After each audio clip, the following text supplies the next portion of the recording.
Bonsoir à tous et à toutes, très heureux de vous retrouver cette semaine de nouveau, Baruch Hashem, voilà. On vous attend en présentiel, celles qui veulent venir et ceux qui veulent venir donc à 8 heures, à partir de 8 heures ce soir, tous les jeudis soirs, Bédat Hashem au 106 avenue du Général Michel Bizot à Paris dans le 12e, à la synagogue Neve Shalom. On vous attend tous et toutes. Alors dans la paracha de cette semaine, au début de la paracha, c'est marqué la chose suivante. Veyemer Hashem el Moshe. A dit Hashem el Moshe, Bo el Paro, viens chez Pharaon, qui anir batiet libo, parce que j'ai alourdi son cœur. Vetlev Avadav, celui de ses serviteurs, les Manachiti, Otota et les Bekirbo, afin que je place mes signes parmi lui. On nous répète toujours pareil.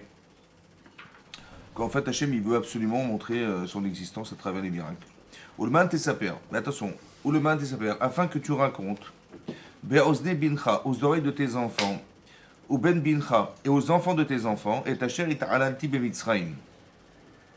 Je me suis joué de Mitzraïm, des Égyptiens, avec Tototai, Hachar Samtibam.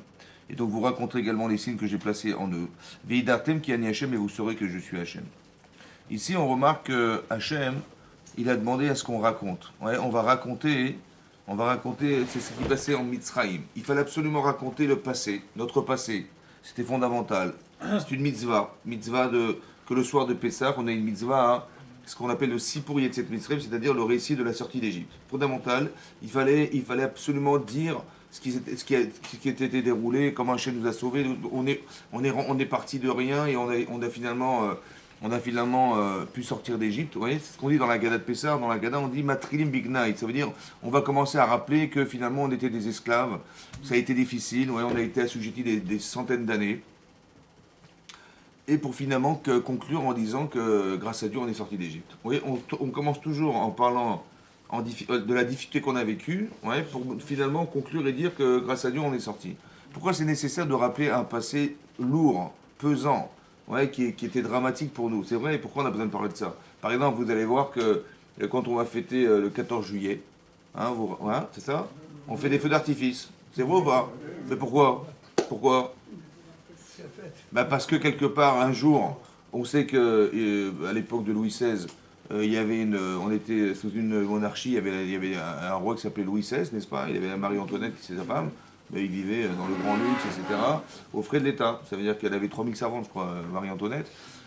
Et les gens qui se manifestaient ou quoi que ce soit, ils allaient directement en prison. À la Bastille, il y avait une grande prison, et les gens étaient directement envoyés en prison. Et ils en ont eu marre. Qu'est-ce qu'ils ont fait? Ils ont déchu leur roi, ils l'ont guillotiné. Et on a basculé d'une royauté à la constitution qu'on a aujourd'hui. Voilà, on est venu à une liberté, voilà, on a séparé le clergé de l'État, on a séparé des choses, etc. Voilà, c'est ce qu'on vit aujourd'hui, quoi. Ils ont fait une révolution, et ça se fête.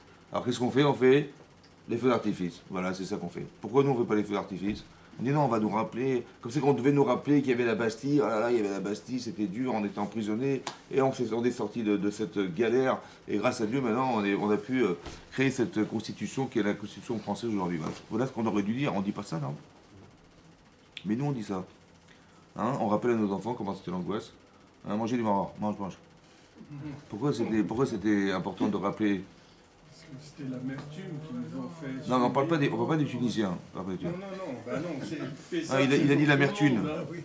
Non, non, l'amertume. Ça au Maroc. Ouais. Donc, Non, c'était pas l'amertume.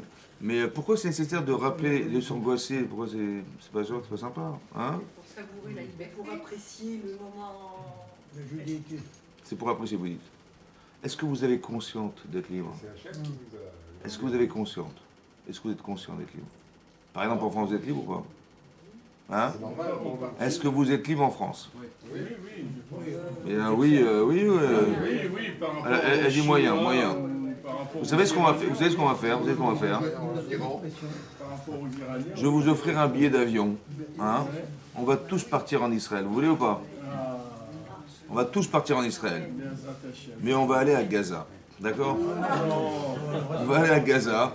Et on va essayer avec l'équipe Talik Katan, les Tzitzit, hein, avec notre Sefer Torah toute la journée dans les mains. Maintenant, on va essayer, on va éviter les balles, on va éviter tout ça pendant une semaine. Mesdames, vous allez vous cacher, on va éviter, évidemment, c'est pas facile. Pendant une semaine, petite semaine de vacances. Bon, on va perdre des kilos, je vous rassure, on va perdre des kilos, c'est sûr et certain, on va bien courir. Maintenant, vous revenez en France, comment vous vous sentez? Hein? Ah, vous avez vu la différence ou pas? On n'a pas la conscience. Mais quand est-ce qu'on a la conscience? C'est quand on est privé de liberté qu'on a le vrai sens de la liberté.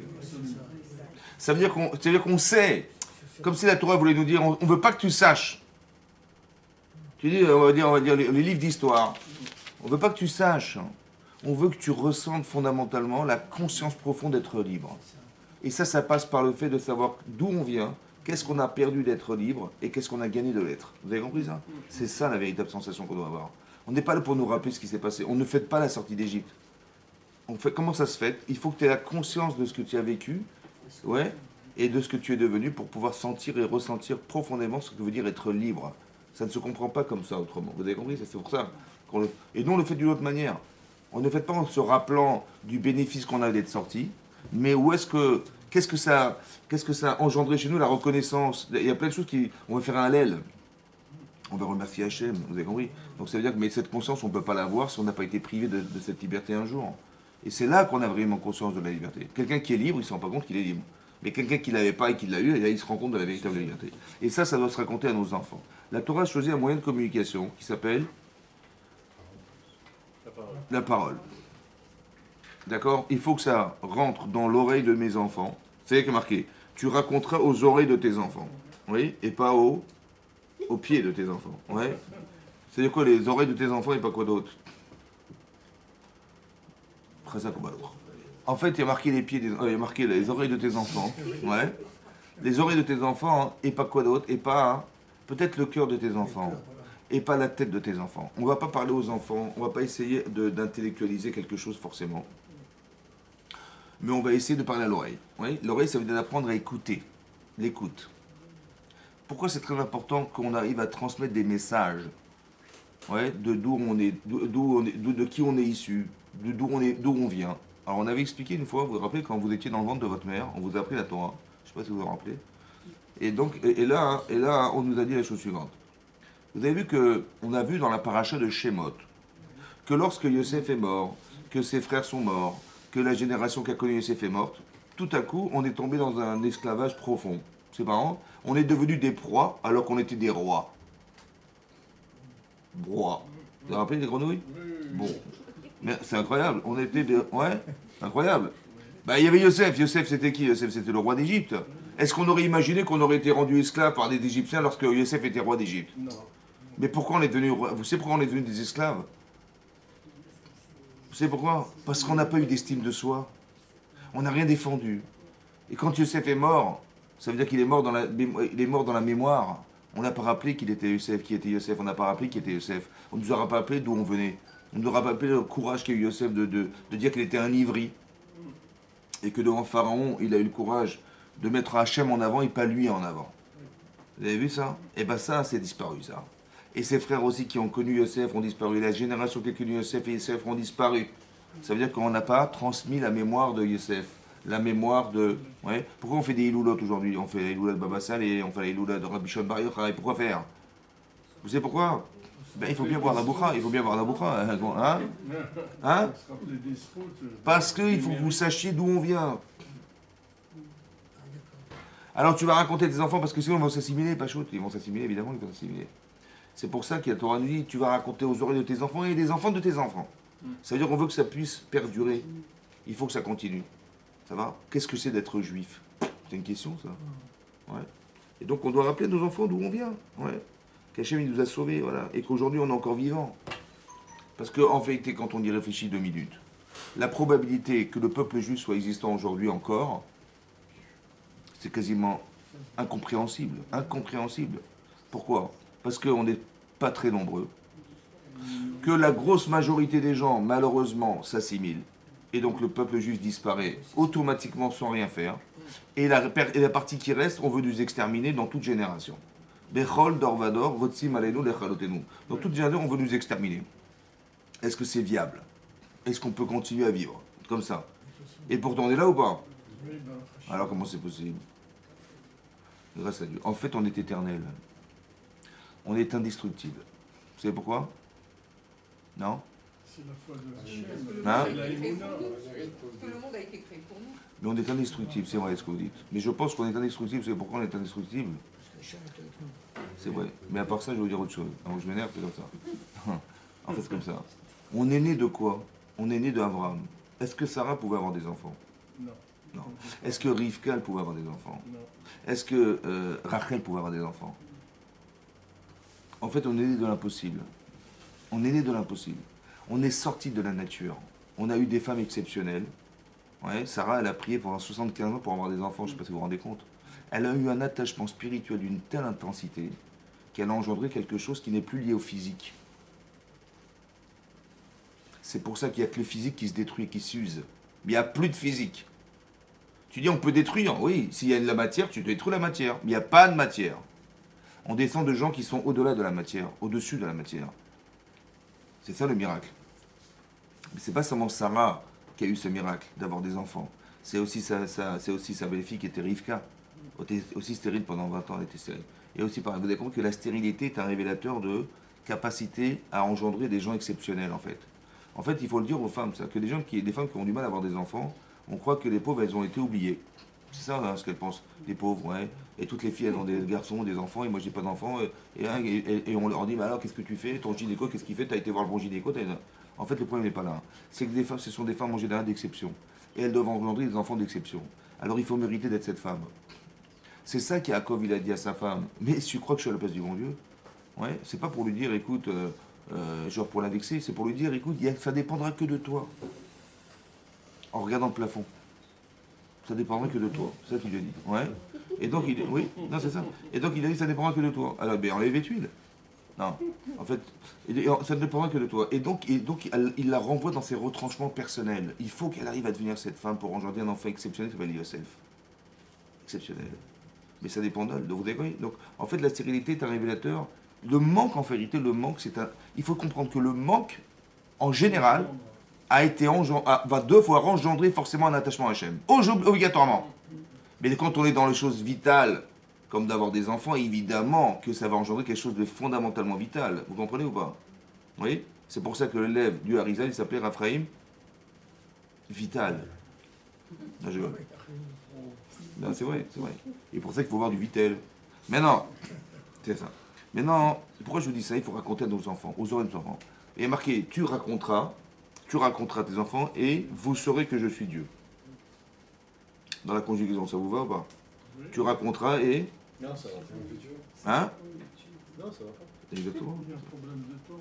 Tu raconteras, toi tu sais ou pas?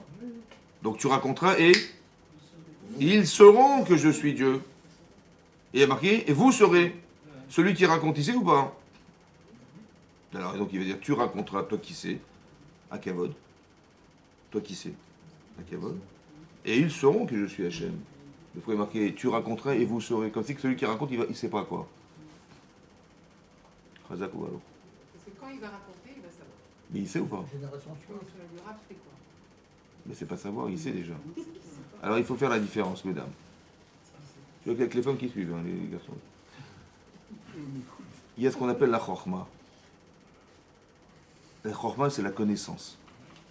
Maintenant, celui qui raconte, il a la chorma, il a la connaissance.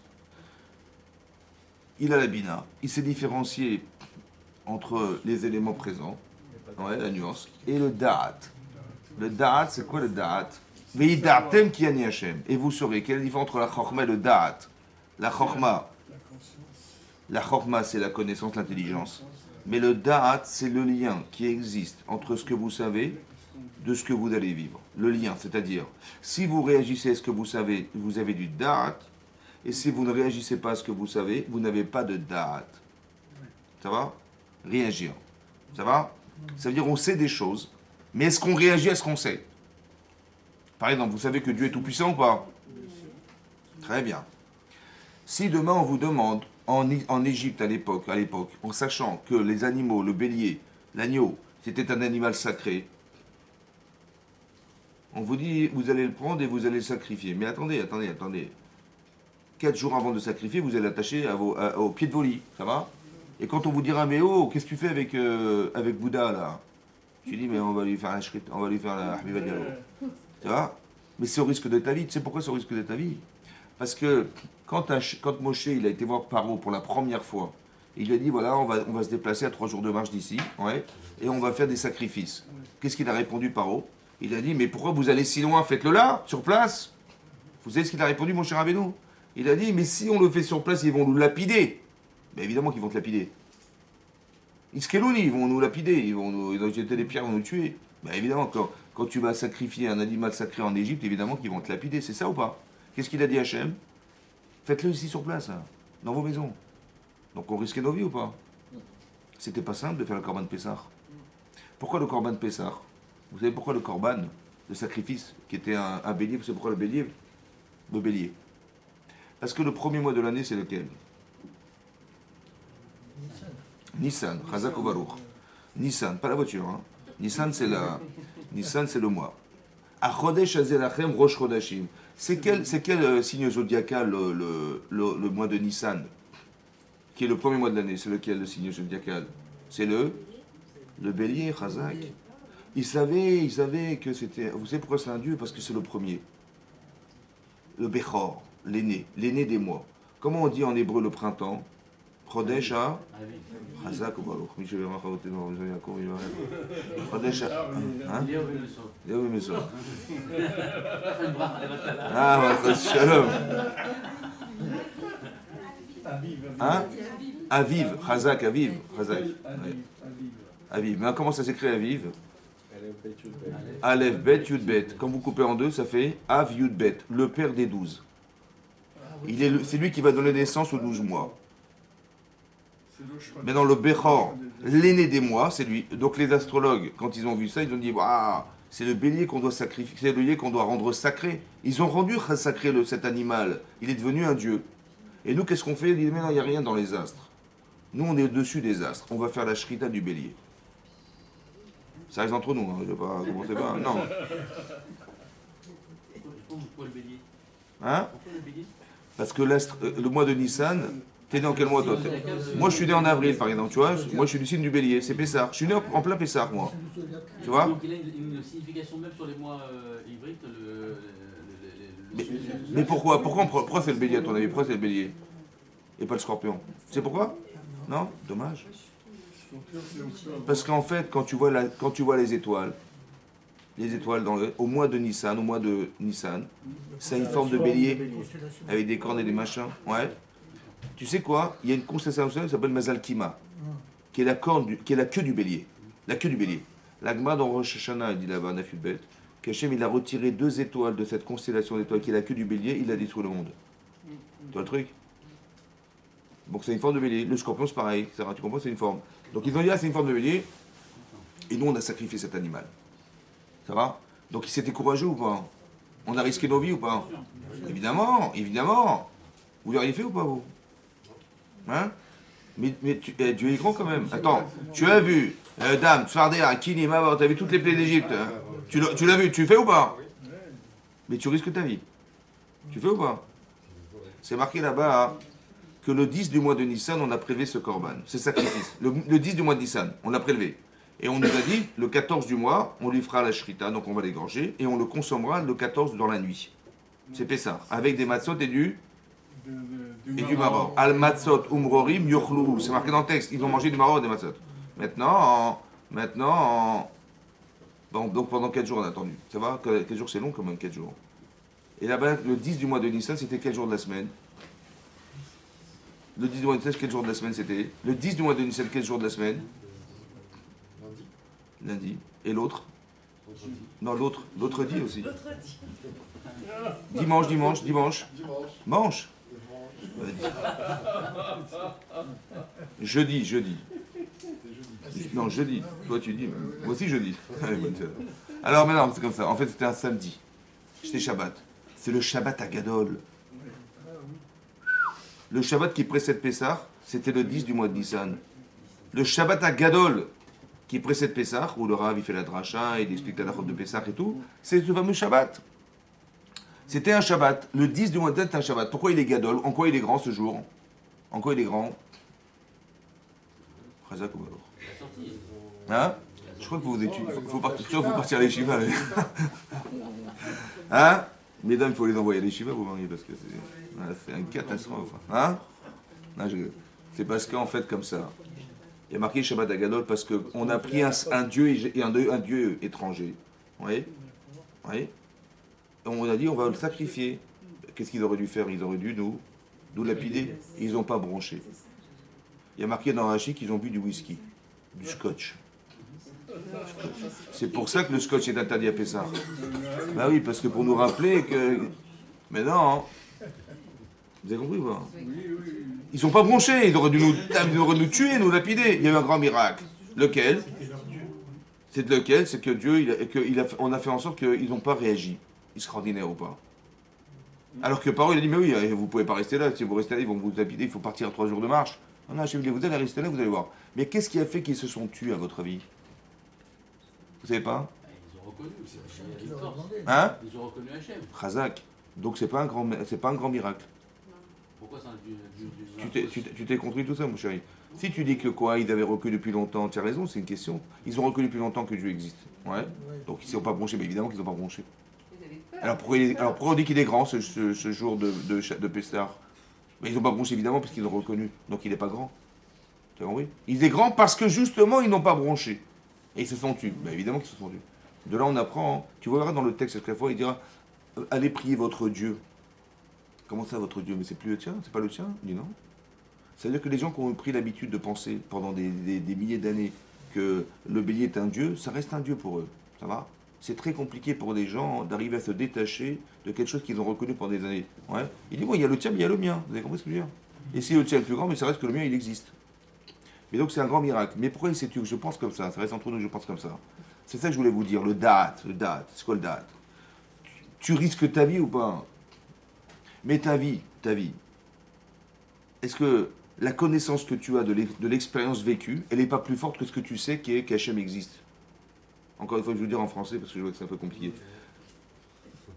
Ils vont te tuer direct là. Donc ton cœur, comment il est quand ton cœur il tremble et ton corps il tremble? Tu dis mais Dieu il est grand Dieu. Est-ce que tu penses à Dieu à ce moment-là? En général? Non. Il faut que la connaissance que tu as d'Hachem elle soit plus forte que celle que tu vas voir. C'est ça la croyance. Celle que tu vas voir. Ouais, parce que tu vas voir qu'ils vont te lapider là. Ouais. Mais non, nous on a cru qu'on allait être lapidé, on a cru que Dieu qu'il va rien se passer. On a cru que. Alors il va rien se passer. C'est un truc de fou ça. Ça veut dire qu'ils se sont tus, c'est pourquoi c'est un miracle. C'est un miracle pour nous qui le voyons, mais pour eux c'est pas miraculeux. Parce que la réalité est fonction de la conception que tu lui donnes. Si tu es sûr de toi, pourquoi c'est sûr de moi? Pourquoi je suis sûr de moi? Attendez, je vous explique, logiquement. Est-ce que Dieu il voulait nous tuer? En disant prenez le corban de Pessah, vous allez le sacrifier. Il voulait qu'on meure? C'est pas logique, il va dire que non. Est-ce qu'il nous a sortis d'Égypte pour arriver à la fin de la sortie d'Égypte en nous disant que vous allez mourir? Non plus. Alors il faut croire à la logique. Que c'est pas ça qu'il veut Hachem. Les Israéliens disent mais ils vont te tuer. Tu vas prendre le sacré, ils vont te tuer. Si c'est pas logique. Vous avez compris? C'est que quand tu as une émouna qui est fondée sur quelque chose qui paraît cohérent pour toi, pourquoi c'est cohérent? Parce que entre Dieu sur la balance et les Égyptiens, il n'y a pas photo, vous comprenez ou pas? Mais il faut y croire. Il faut du date. Le date, c'est quoi? C'est que tu sais, bien sûr que tu sais. Mais ce que tu sais, est-ce que ça te fait réagir? Pas forcément, vous avez compris ou pas? Il faut que tu arrives à avoir cette connaissance émotionnelle très forte. C'est pour ça qu'Hachem, il a mis énormément d'émotions. Quand il a fait les plaies d'Égypte, il a fait le feu d'artifice. Mais pourquoi il a fait ça? Pour qu'on ait dans notre cœur les émotions qui vont durer l'éternité. Que nos enfants, nos petits-enfants, indépendamment de ça, il faut raconter. Mais sachez que vous avez tous la émouna. Tous. Seulement, il faut être capable de la cristalliser en soi pour que lorsque l'événement vient et contredire cette émotion, il faut que vous soyez assez fort pour contredire ça. C'est ça le date. Il faut que tu racontes à tes enfants qu'il ne faut pas qu'ils aient des doutes au mois de juillet. Vous avez compris ou pas? C'est important ça. Ouais, vous avez compris? C'est ça qui est marqué. Et tu vas raconter à tes enfants et tes petits-enfants, etc. Parce que le date, c'est ça le date. Ça passe par la parole. Par la parole. Et ça passe par l'oreille. Et pas par l'image. Et par le ressenti du cœur. Il y a une autre façon de communiquer. C'est qu'on va vous projeter un film, ouais, les 10 commandements, et vous allez voir, waouh, c'est la mer qui va s'ouvrir, les soldats, les trucs. Vous allez voir la musique, c'est beaucoup plus, on va dire, émotionnellement touchant que d'imaginer ce qui s'est passé en Mitzrayim, on est bien d'accord. Quand papa il raconte la sortie d'Égypte, il faut s'imaginer ce qui s'est passé. Mais est-ce que ça sera égal à ce que vous allez voir? Jamais, ce ne sera pas possible. Et ce que vous avez imaginé n'arrivera jamais à la réalité d'un film avec tous les spectacles et tous les acteurs et tout ça. C'est impossible d'y arriver. Impossible. De s'imaginer, c'est ça le génie du cinéma, c'est que le type il arrive à te faire vivre un événement que tu aurais peut-être même pas toi-même imaginé qu'il aurait pu se passer. Ça va? Très bien. Tu peux imaginer la mer qui s'ouvre, mais tu la vois, tu vois les vagues et les trucs, c'est fantastique. Pourquoi Hachem, il a choisi la parole, il n'a pas choisi l'image? Pourquoi la Torah, elle n'a pas choisi l'image? Tu montreras à tes enfants et tu leur feras ressentir qu'on va voir et on va ressentir. Pourquoi ça n'a pas été choisi, ça? Hein? Comment? Ça n'existait pas déjà. Non, on aurait pu faire des dessins, hein? On peut être trompé. La bande dessinée de la sortie d'Égypte, hein? On Comment? peut être trompé. Trompé par quoi? L'image? L'image. En quoi ça trompe l'image? On te montre la vérité. On te montre la vérité. Bah, c'est une perception, c'est pas comme quand on entend. Ah, Quand on entend, c'est pas pareil. Qu'est-ce qui est plus objectif, de voir ou d'entendre? On entend. Parce que tu vas interpréter, qu'est-ce que tu vas penser? Tu peux te tromper quand tu réfléchis, mais quand tu vois, qu'est-ce que tu vas te tromper? Tu vois la mer qui s'ouvre, tu vois un cheval, tu vois un truc. Hein? Quand tu regardes une image, tu vas tromper. Voilà, tu peux pas te tromper. Donc ça aurait été mieux de voir une image Ah, bien sûr. que de raconter. Oui, non. C'est la vérité. Mais la Torah, elle a dit l'inverse. Tu raconteras à tes enfants. Pourquoi? Tu raconteras ce que tu as vu. Hein? À cause du schéma Israël. Oui, mais pourquoi? C'est la même question. C'est la même question. Oui, c'est vrai. Mais pourquoi on passe par la parole? C'est la même question que vous avez dans le schéma. Pourquoi il faut dire, il faut s'entendre dire? Pourquoi? Faut être actif. Mais montre, voilà, dessine, fais des dessins. On peut en faire des conclusions. Alors peut-être comme ça, écoutez-moi bien. Peut-être comme ça, écoutez bien. Quand vous écoutez quelqu'un, ça va? On est passif. Non, non, écoutez-moi. Quand vous écoutez quelqu'un, quand vous avez compris ce qu'il a dit, c'est que vous voyez ce qu'il a voulu dire. Mais quand vous n'avez pas compris, tu dis je ne vois pas ce que tu veux dire. Je ne vois pas. Est-ce qu'il y a quelque chose à voir? Donc c'est-à-dire quoi de voir? C'est comprendre. Parce que ton cerveau, il fonctionne en termes d'image. Donc si tu comprends, tu vois. Si tu comprends pas, tu ne vois pas. Donc on a besoin des fois d'imager. On va te dire les machals. On va te donner un exemple, ouais, pour te montrer quelles sont les choses. Ça veut dire que le produit de la pensée, c'est quoi? Le résultat de la pensée, c'est quoi? Le résultat de la pensée, c'est l'image. Mais c'est parce que tu réfléchis que tu aboutis à l'image. Mais si on te montre l'image, est-ce que tu as besoin de réfléchir? Ça occulte un peu. C'est ça le problème. C'est passif. C'est pas un problème de passivité, écoutez-moi bien. Même quand tu es devant un cinéma, c'est passif. C'est pas ça que je veux dire. Ce qu'il faut dire, c'est que le fait de penser, il n'y a rien à voir. C'est toi qui dois voir. Il faut jamais qu'on te montre. Il faut que toi, tu regardes. Vous avez compris? Parce que tu vas construire ton cerveau à apprendre à réfléchir. Mais comment ça va se faire? Ouais. Ça va se faire, comme on dit le soir de Pessah. Qu'est-ce qu'on demande à nos enfants? La première chose qu'on demande à nos enfants, c'est quoi? Est-ce qu'on leur demande raconte-moi la sortie d'Égypte? Raconte-moi, je sais pas moi, qui était Pharaon, qui était Moshe. On leur demande pas ça, ouais. Bien que la situation a été amochée entre nous. Entre nous, ouais. Pourtant, c'est pas ça qu'on dit. Qu'est-ce qu'on fait qu'est-ce qu'on dit à nos enfants? On leur dit Manishtana. Ça veut dire quoi Manishtana? Qu'est-ce qui est différent? Mais pourquoi on est dans l'interrogation? Ouais. Mais pourquoi l'interrogation? Parce que l'interrogation, la question est une souffrance. Je n'ai pas compris. Je souffre. Alors la réponse, elle doit pouvoir soulager. Mais c'est quoi de soulager? C'est d'arriver à avoir la conscience qui, comme je vous l'ai dit, c'est parce qu'on était esclave qu'on a ressenti le plaisir d'être libre. C'est parce que j'ai un problème que j'ai besoin de me soulager avec la réponse. Ça, c'est une chose à comprendre, émotionnellement. Deuxième chose, c'est que la réponse, c'est une autre dimension de ta vie. Mais tu ne pourras jamais voir autre chose si tu t'es pas posé la question de quelle est ta circonstance, et quelle est ta condition physique et ta condition morale aujourd'hui. Tu n'as pas de question dans ta vie. Si tu n'as pas de question, tu n'as pas de réponse. Donc ta vie, elle est la même, de façon linéaire. Mais non, la question, il faudrait apprendre à nos enfants, non pas à les informer de ce qui s'est passé, mais de les questionner. Il faut que tu questionnes. Vous avez compris ça? Par exemple, on dit, tiens, qu'est-ce qu'on fait dans le sur le pédale? On prend le plateau, on l'enlève. Pourquoi faire?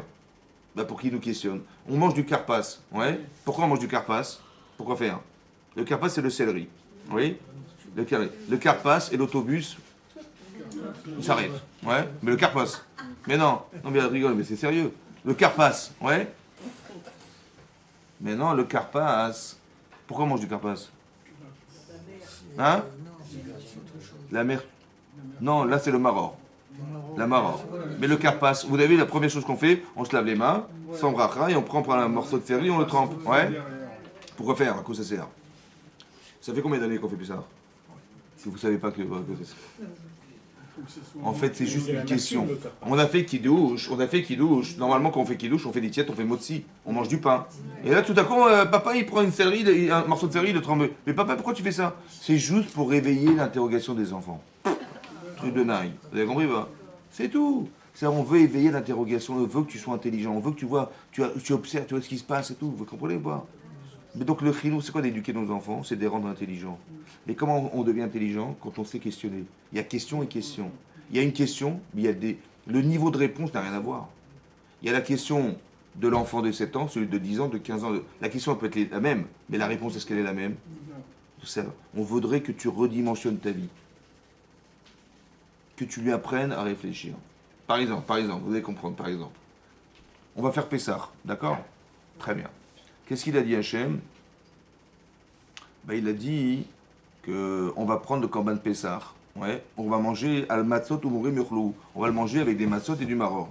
C'est vrai ou pas? Maintenant, je demande à mes enfants, mais pourquoi on mange du maror le soir de Pessah? Pourquoi? C'est pour se rappeler que De- la vie Et c'était Maïrou et Trayem, Vodakasha. Très bien. Maïrou et Trayem, ça veut dire qu'on a rendu notre vie difficile, amère. Ouais.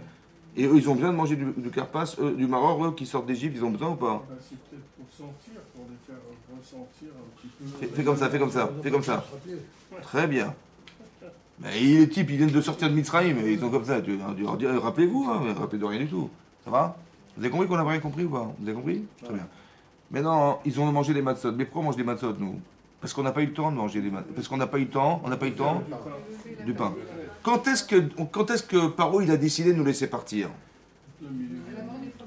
Chazak, c'était à la moitié de la nuit. Et quand est-ce qu'on est sorti? Le matin. On a eu le temps de faire du pain ou pas? Fais comme ça. Toute la nuit. Mesdames, vous dormez pas le soir quand même. On avait le temps d'en faire ou pas? On savait qu'on devait partir le matin. Donc il dit, la moindre des choses, c'est de préparer du pain quand même. Ça se fait pas, mesdames. Hein? Attendez, si on n'a pas de pain, comment on va faire? Il faut bien faire des sandwichs. Ouais. Est-ce que c'était important le pain? Imaginez-vous, madame, vous sortez d'Égypte, ouais. Et votre mari dit, dis-moi les chalotes. Comment ça les chalotes? Elle est bonne celle-là. Mais on n'a pas eu le temps, je suis désolé. Ah, on n'a pas eu le temps. T'as rien à faire dans ta vie, toi. Hein?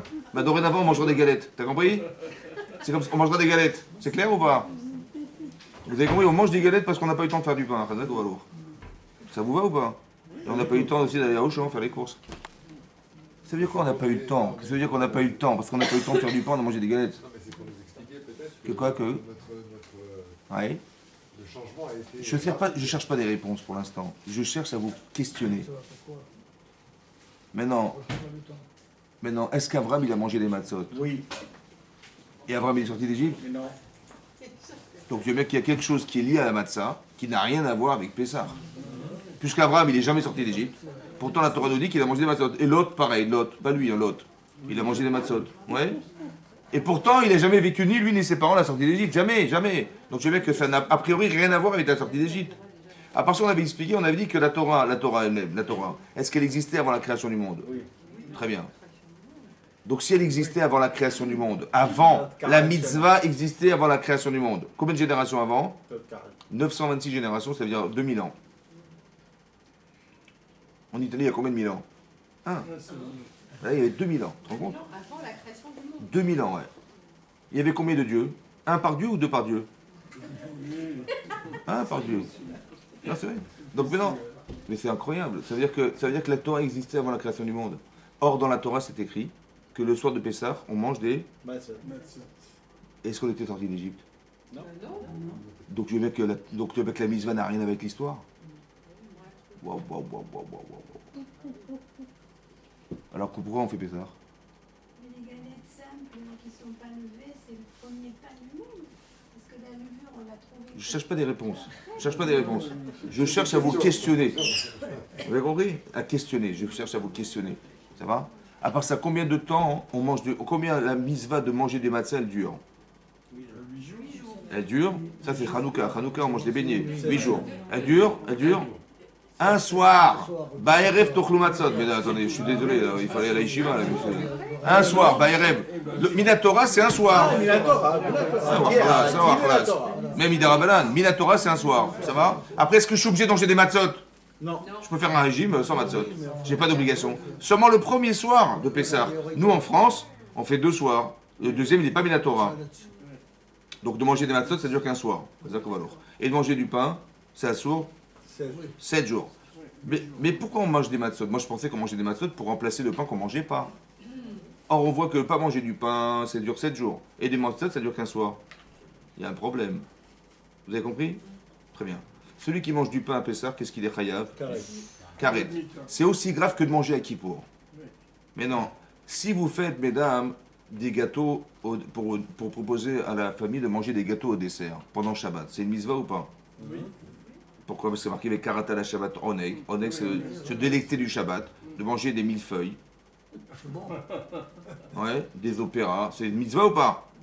Mais comment on pèse toute l'année? C'est une mitzvah de manger des gâteaux, et à Pessah, c'est un chayav karet de manger des gâteaux. Karet, ça veut dire qu'on est retranché du monde futur, hein, parce que vous avez mangé du pain. Vous avez compris? Bah, mais c'est des questions, il faut comprendre. Après, les réponses, je ne sais pas ce que vous allez me dire, mais vous avez compris, c'est bizarre. Qu'on est chayav karet de manger des trucs. Une semaine dans l'année, khalat ou khalas, on peut perdre tout le monde futur parce qu'on a mangé du pain. Qu'est-ce que ça veut dire? Vous avez compris que ça va? On ne comprend pas, c'est dur à comprendre. Oui, oui, c'est dur à comprendre. C'est quoi la différence entre le chametz et le matzah dans la fabrication? On fait de la pâte, ça va? Si je laisse la pâte gonfler, elle devient... Du pain. Combien de temps ça met? 18 minutes. 18 minutes. Si je laisse comme ça la pâte, je ne travaille pas la pâte, ouais, pendant 10 minutes, la pâte que je pouvais consommer comme des matzot, elle devient du chametz. Ça veut dire quoi le chametz? C'est quoi le chametz? C'est la chametz. Chametz. C'est du pain. C'est du pain. Mais comment on dit le pain en hébreu? Mais pourquoi ça devient du chametz à Pessah? Le pain dans l'année devient du chametz à Pessah. Bizarre, non? C'est marqué dans la Torah, ou shmartem et matzot. Ça veut dire quoi? Garder les matzot, ça veut dire gardez-vous de les pétrir, ne pas les laisser gonfler. Ça va? Ouais. Maintenant, il y a marqué ou shmartem et matzot. Al tikre matzot, ne lis pas matzot, mais mitzvot. C'est les mêmes lettres. Comme ça dit l'Agmara. Qu'une mitzvah, oui, une matzah, mitzvah, matzot, mitzvot, c'est les mêmes lettres. L'Agmara dit de là, on apprend un principe. Mitzvah abaliatra. Si une mitzvah arrive entre tes mains, tu as l'occasion de faire une mitzvah, al tachmitzena.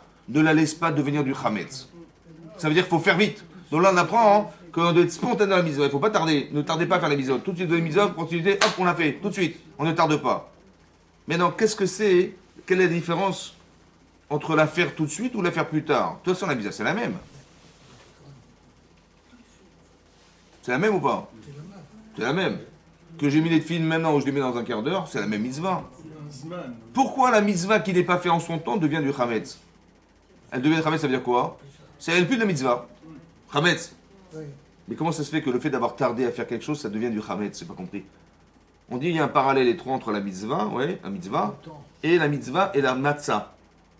Alors le fait de, si je fais la matzah et je tarde pas à la manger, alors j'ai mangé des matzot, appelé ça. Mais si j'ai tardé à la manger, j'ai tardé à la faire, eh ben elle devient du chametz. La mitzvah, si tu tardes à la faire, elle devient du chametz.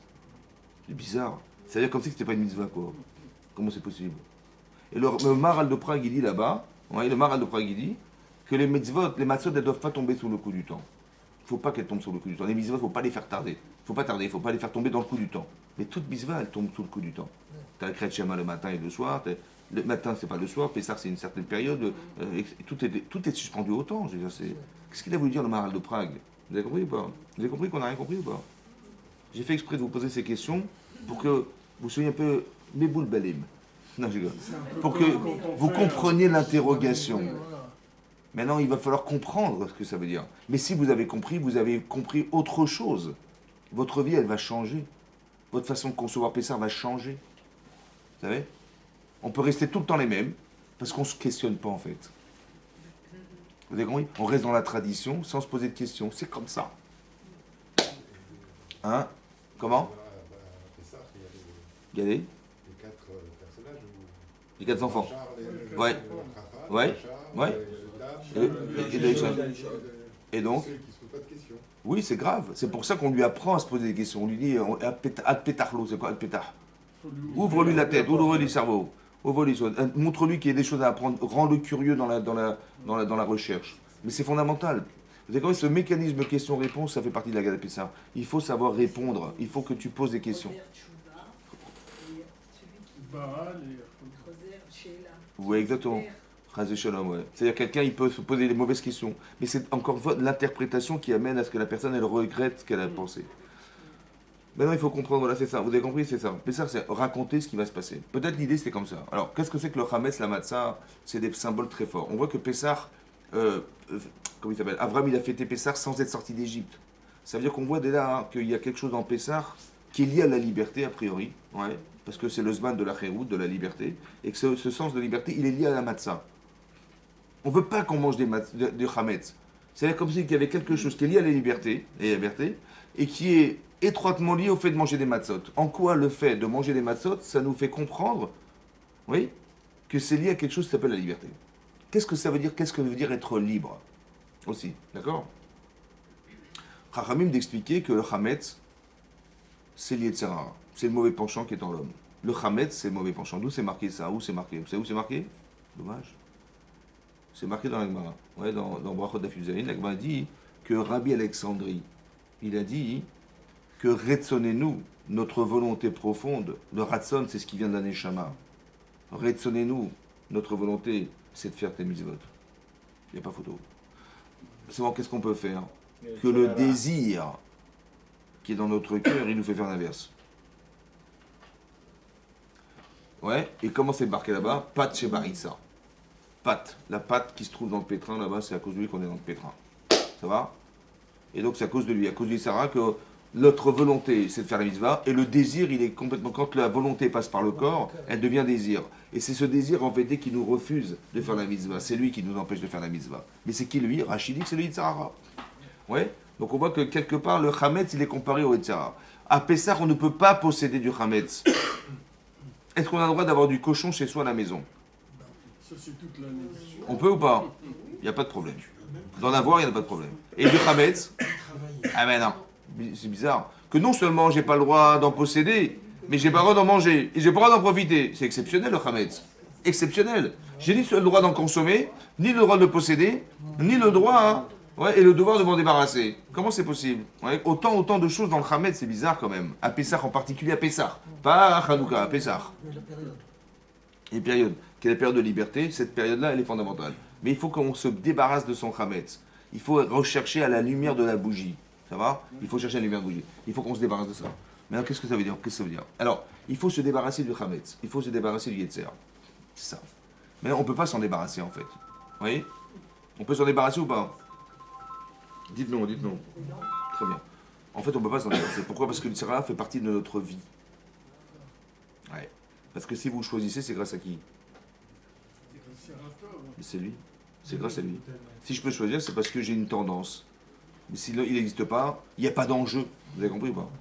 À part ça, je vous avais souvent expliqué que le Yetzer Hara, en fait, je vais vous expliquer ça. Le mauvais penchant qui est en nous, il nous permet à tous, ouais, de savoir exactement qui nous sommes. Tu ne sais pas qui tu es. Je sais qui tu es, mais je ne sais pas qui tu es. Ça va? Tu ne sais pas qui tu es. Qui tu es. Ouais, on ne sait pas. Maintenant, comment je vais le savoir? Ben moi, Yetzer Hara, il me pousse à ça. Ouais. Donc, est-ce que j'ai le courage, j'ai la force, j'ai l'intelligence, j'ai machin? J'en sais rien, mais je vais l'apprendre à le savoir. C'est grâce à lui, je le sais. Tu connais tes tendances, tu connais ton niveau d'intelligence, tu connais tout ça, mais c'est grâce au Yetzer Hara que tu le sais. Tu sais même le but de ta vie grâce à lui. Tu sais pourquoi? Le but de ta vie.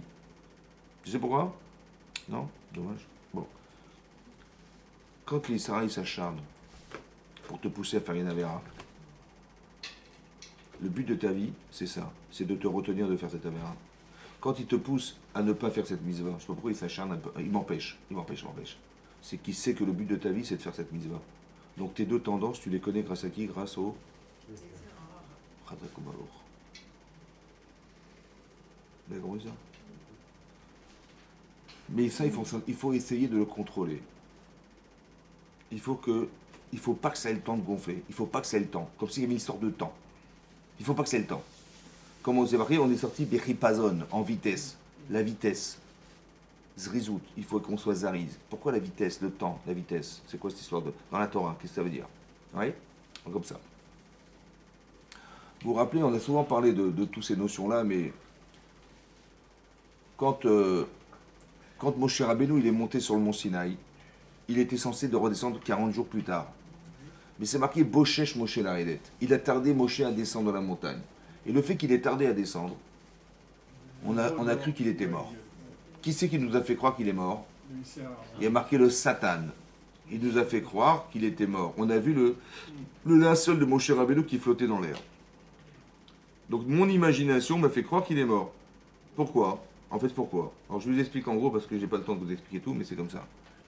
En fait, ce que je vois, c'est ce que j'ai toujours refoulé. Écoutez-moi bien. Le seul homme au monde qui peut monter sur le mont Sinaï, c'est qui? Est-ce que nous, on est capable de recevoir la Torah? Non plus. Mais non, écoutez-moi bien. Il y a une question que je vais vous poser, mais qu'on ne veut pas entendre. C'est, et s'il échoue? Et s'il rate la mission? Et s'il meurt? Qu'est-ce qu'on fait? Shalom. C'est quoi ces questions bidons, là? Ouais. En vérité, c'est une question que je me pose, mais je ne veux pas me la poser. Ou du moins, hein, je me la pose, mais je vais la refouler dans mon inconscient parce que j'ai trop peur que c'est une catastrophe. S'il meurt, on est foutu, on ne compris pas. Tu vois que tu es suspendu à un seul homme. Quand par exemple on a écouté les Aseret à Dibrot, les 10 commandements, on a entendu combien de commandements? Combien on a entendu? 2 commandements sur 10. On n'a pas pu entendre plus. Pourquoi? Ça nous était impossible, insupportable. Plus possible. C'était trop dur, trop difficile. C'est ce qu'on a dit à Moshe, écoute, on ne peut pas écouter. Toi, tu écouteras d'Hachem, et nous, on écoutera de toi. On est passé par intermédiaire. Ça veut dire qu'on n'aurait jamais dû passer par intermédiaire. Le rôle du Rav, c'est pas, on va dire, le rôle du Rav, c'est pas de faire que vous allez tout le temps être suspendu au Rav. Et si le Rav, il n'est pas là, qu'est-ce qu'on va faire? Non. Le Rav a pour vocation de former les gens. Et qu'après, ces gens qui sont des élèves deviendront des rabbanim. C'est comme ça.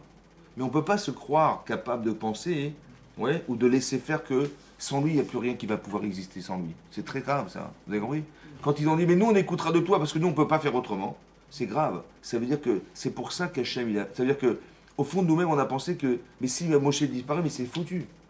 Vous avez compris ce que je veux dire? Maintenant, il faut savoir dans la vie, il y a des situations qui peuvent être déstabilisantes au possible. Par exemple, dans la vie de couple, ça peut être déstabilisant. Les parents, ça peut être déstabilisant. L'argent, ça peut être la parnassa, ça peut être déstabilisant. Les enfants, ça peut être déstabilisant. C'est des choses qui peuvent nous briser. Vous voyez, c'est vrai ou pas?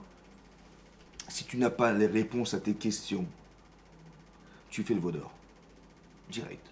Ça va? Parce que c'est pas possible de réfléchir, c'est trop prenant. Vous comprenez? Je ne parle pas de tout dans la vie, je parle de certaines situations. On ne peut pas se passer de Moshe Rabbeinu pour nous transmettre la Torah.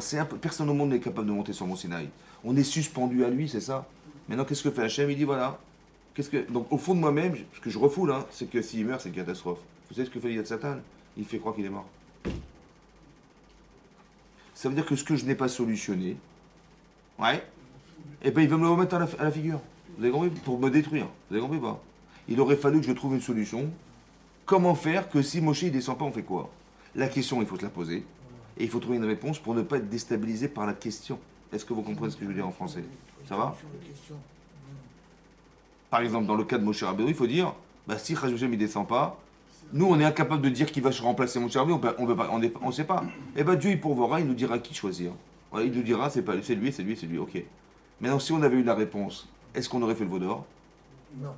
On dit il est mort, peut-être qu'il est mort. Ouais. Bon bah Dieu il pourvoira. On aurait fait le vaudor ou pas? On aurait essayé de le remplacer par autre chose que ce que Hachem nous a ordonné de faire? Non. Parce qu'on n'avait pas la question, ou bien même si on l'avait, on n'avait pas la réponse. Vous savez ce que c'est que la question? C'est celle du Satan aussi. Par exemple, comment on fait du pain? Comment on fait du pain?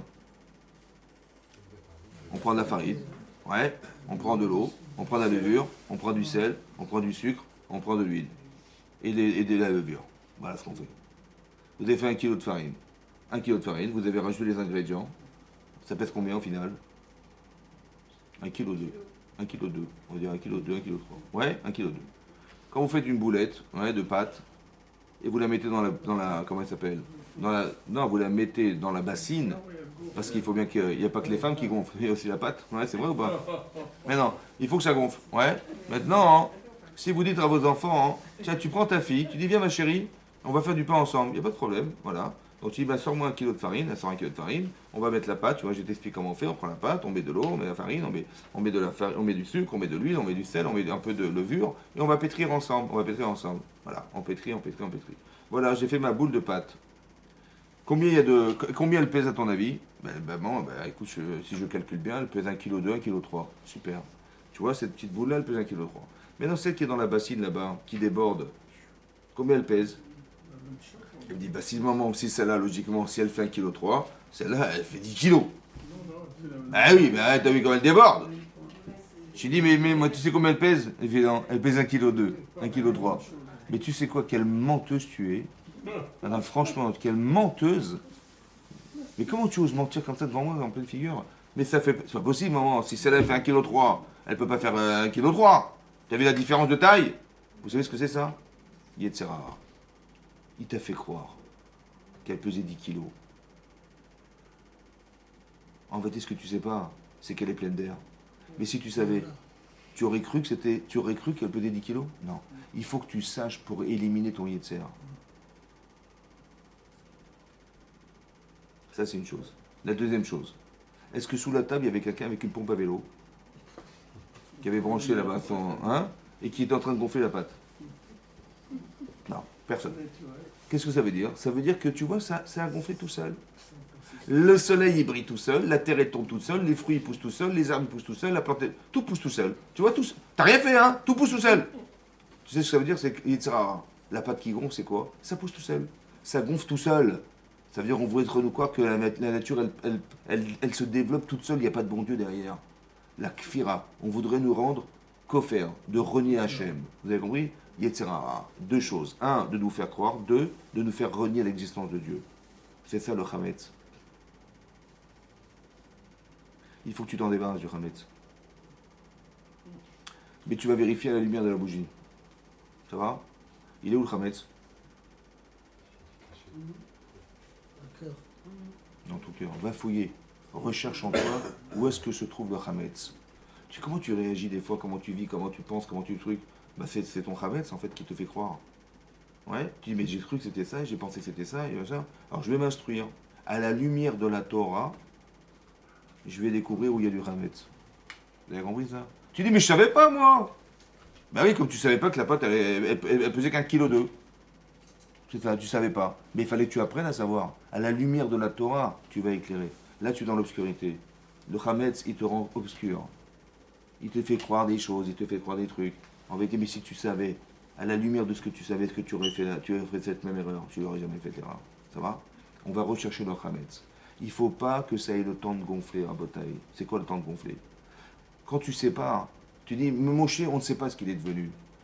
Ish Moshe, cet homme Moshe, lo yadanu be'ayalo, on ne sait pas ce qu'il est devenu. Donc j'ai posé une interrogation. Je ne sais pas ce qu'il est devenu. Vous savez ce qu'il fait Yitzhara? Hop, direct. Il est mort. Ça va? Il ne faut pas que tu aies le temps de lui laisser le temps de te faire croire. Il ne faut pas que ça gonfle. Il faut que tu manges des matzot. C'est-à-dire, le temps, il n'a pas le temps de te faire croire. Il faut que tu sois lucide. Il faut que tu sois clair. Que ça n'ait pas le temps de gonfler. Tu as compris ou pas? Parce que si ça gonfle, il va te faire croire que ça pèse 3 kilos, 10 kilos, 5 kilos. Tu as compris? Il faut manger des matzot. Ça veut dire que la matzah, hein, indépendamment du symbole, elle a quelque chose de très fort. C'est la mitzvah, ça. C'est ça la mitzvah. La mitzvah. Que tu n'aies pas le temps. Par exemple, tu vas dire, par exemple, tu dis, bon, il y a une Brit Mila, on l'a fait le matin après la prière ou on l'a fait après-midi? Je dis, ben, attends, il y aura plus de monde et tout, puis le photographe, il va arriver à l'heure et tout ça. Et puis bon, après il y a la Séouda, on va bien manger, attends, là, ça va être en vitesse et tout. Viens, on fait l'après-midi, viens. Ouais. Je dis, pourquoi? Ça va devenir du Hametz. Mais pourquoi le fait d'avoir attendu, ça devient du Hametz? C'est bizarre, non? Et qui c'est qui m'a fait croire que c'était mieux de faire l'après-midi? Ben, peut-être pour moi, c'est plus pratique, c'est logique. Ouais, pourquoi pas? Oui, non. Par exemple, on va sortir tout à l'heure de la synagogue. Oui? D'accord? Si devant la porte de la synagogue, il y a une valise, il y a un petit peu qui est entrouverte, et je vois quelques billets de banque qui sont là-bas. Les billets de 500 euros. Hein. Mais non, hein, vu la taille de la valise, il y a environ 3 millions d'euros. Environ, bah, à peu près. Hein. Bon. Elle est devant la porte, mais il y a des passants, hein. N'importe qui peut la prendre. On y va ou pas? On ira tout à l'heure. Hein. On va un peu tarder, On y va ou pas? Là, il y a une valise là, n'importe qui peut la prendre là. 3 millions d'euros. Il n'y a rien, il n'y a même pas de carte d'identité, il n'y a rien dedans. Vous pouvez la prendre, c'est à vous, c'est direct. On y va, on court ou pas? Ou on dit on dira cet après-midi. On court, on y va, on court. C'est ça le Hametz. Mais si t'as tardé à faire la mitzvah, mais combien vaut la mitzvah pour toi? Mais si tu y tiens comme tu tiens à cette valise à ne pas la perdre, mais tu vas courir. Mais si tu cours pas, c'est révélateur qu'elle ne vaut pas, elle devient du... C'est le Hametz qui est dans ta tête qui t'a fait croire qu'il fallait tarder. Parce que si bien mettre, tu pensais qu'elle avait une valeur fondamentale, mais tu aurais couru la faire. Il ne faut pas que ça tombe sur le coup du temps. Parce que si vraiment elle a une importance fondamentale dans ta vie, tu tardes jamais à aller faire les mitzvot. Donc c'est un révélateur, c'est ça. Si tu as tardé à faire, c'est que tu as laissé gonfler. Tu dis, bon, on verra cet après-midi, on verra. Et on a rajouté des arguments dans le temps. Ouais, peut-être qu'il y aurait plus de monde cet après-midi, peut-être le traiteur il va nous proposer autre chose, peut-être qu'on va pas te courir après la prière pour les manger, toutes sortes d'arguments. En fait, ils gonflent. Et puis finalement, mais si tu tenais la mitzvah, mais on s'en fout, l'essentiel c'est la mitzvah, alors, comment tu vas manger, c'est pas grave. Tu as laissé le temps au Hametz de gonfler et de te faire croire des choses. Il ne faut pas que ça ait le temps. Il faut que tu sois lucide. Qu'est-ce qui est important, qu'est-ce qui est moins. Il faut que tu fasses faire des nuances entre la mitzvah et la bouffe. Vous avez compris? Toutes ces nuances, en fait, il faut les faire. Donc il faut que tu saches réfléchir. C'est ça, Pessah. C'est ça d'être libre. Vous avez compris? Tu n'es même pas libre de penser ce qui est bien de faire pour toi ou pas. C'est pas possible. Tu es un esclave de ta tête. Dans ta tête, tu es un esclave. Vous avez compris ça? C'est ça le Hametz. Il faut te débarrasser du Hametz. Parce que la véritable liberté, c'est de ne pas dépendre d'autre chose que de son esprit quand il est clair. Parce qu'il y a deux formes de prison. Il y a une prison physique, une prison morale. Voilà, la prison physique. La prison physique, c'est d'être enchaîné. Mais pourquoi Hachem, il a fait qu'on a mangé des matzot en sortant de Mitzrayim? Pourquoi il a fait coïncider l'histoire avec la mitzvah? Pourquoi? Vous savez pourquoi? Parce que peut-être que pour que tu conçois une liberté mentale, il faut d'abord la comprendre physiquement. Quand tu sais que tu aurais été esclave pendant 10 ans, 20 ans, 30 ans, 200 ans, 210 ans, tu étais esclave, et on t'a brisé tes chaînes et tu es sorti de Mitzrayim. Tu dis, ah purée, on est libre de faire ce qu'on veut, on est libre de faire des choix. C'est vrai?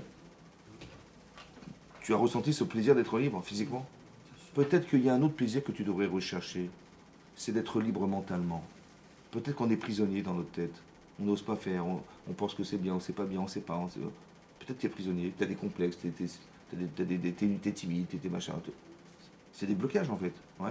Pourquoi tu ne veux pas t'en débarrasser? C'est ça qui t'empêche de vivre. Vous avez compris?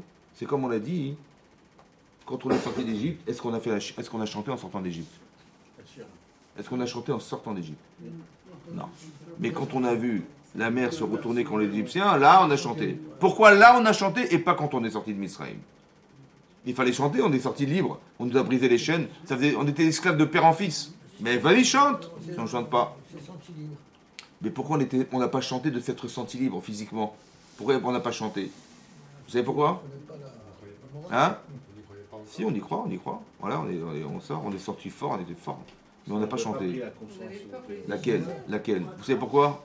Parce qu'on est sorti comme des esclaves. Mais non, est-ce que si on est des esclaves de Pharaon, dans nos têtes, on peut recevoir la Torah? Non. Alors qu'est-ce qu'il a fait Hachem? Il a fait un truc qui paraît incohérent. C'est que Paro, il a perdu tout son pays. Il a perdu son aîné, son enfant chéri. Et monsieur, il veut encore courir derrière nous pour nous rattraper. C'est logique ou pas? Donc c'est divin. Hachem, il a fait exprès qu'il va vous nous pourchasser. Pourquoi? Parce qu'il fallait que comme il a noyé des enfants dans le Nil, il fallait qu'il meure dans l'eau. Ça c'est pour lui. Mais pour nous, quand on va voir qu'il est mort, il n'y aura plus de persécuteurs, il n'y aura plus d'agressivité, il n'y aura plus de personne qui va nous assujettir. C'est fini, il est mort. Alors on est libéré dans la tête. Et là on peut accepter la Torah. Et là on va faire la Shira. Vous avez compris? La pire des choses, c'est d'être prisonnier de soi-même. La pire des choses, c'est d'être prisonnier de soi-même. Vous avez compris? Le pire ennemi, c'est ça. Vous avez compris? C'est ça le pire ennemi. C'est soi-même en fait. Est-ce qu'on est cultivé? Est-ce qu'on est logique? Est-ce qu'on est machin? Et est-ce qu'on est cohérent?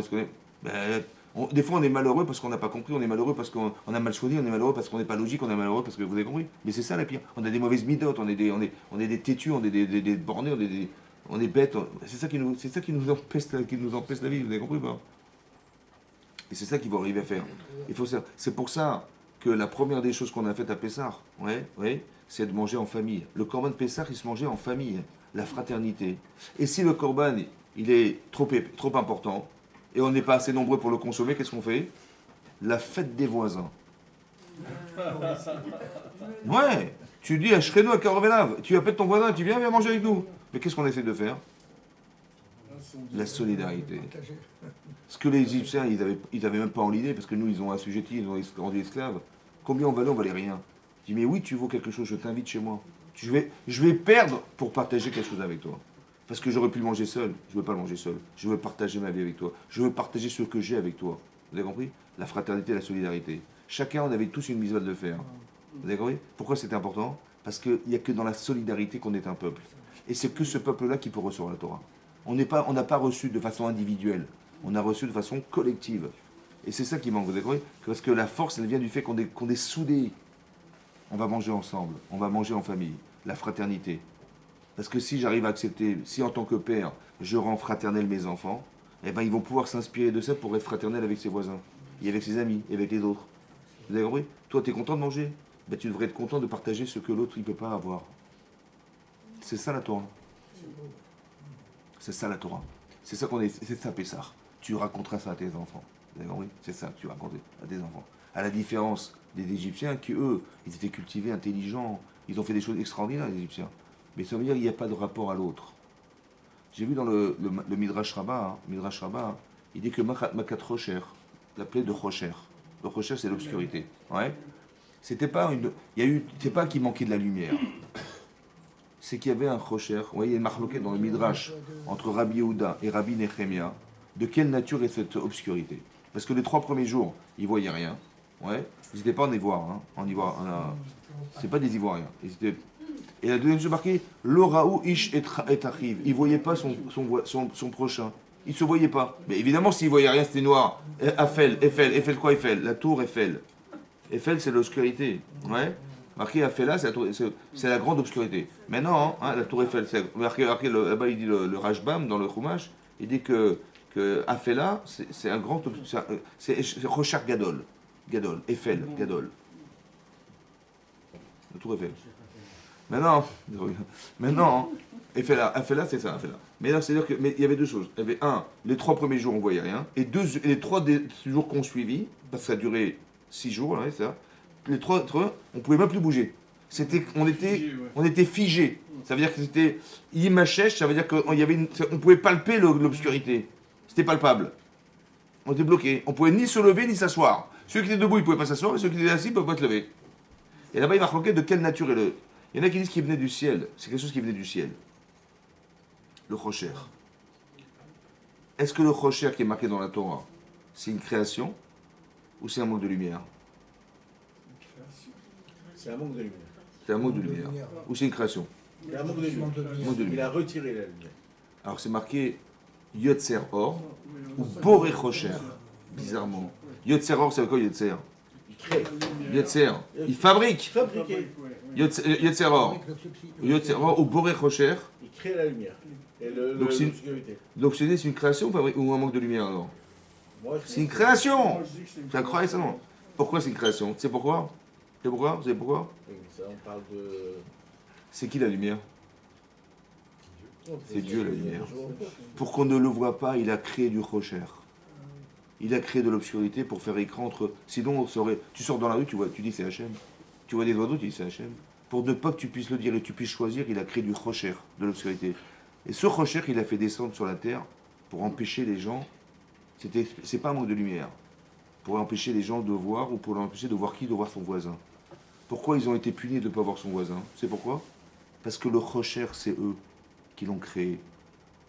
Quand tu te fous des gens, que tu ne t'intéresses pas aux gens, tu dis mais il est dans le noir, je ne le vois même pas, je m'en occupe pas, je me désintéresse. Ce rocher-là, c'est le produit de ce que tu as pensé. Alors tu vas le vivre. Vous avez compris ça? Vous avez compris ça? C'est pour ça qu'ils ont été frappés. Nous, c'est l'inverse. Abraham, c'est l'inverse. Il est prêt à vendre sa chemise pour recevoir des gens à la maison. Vous avez compris? Alors que là, c'est l'inverse. Tu peux mourir pour peu que tu respectes mon pouvoir. Vous avez compris l'inverse? Je ne te vois même pas, je ne te regarde même pas. Je ne m'intéresse même pas à toi. Ça va?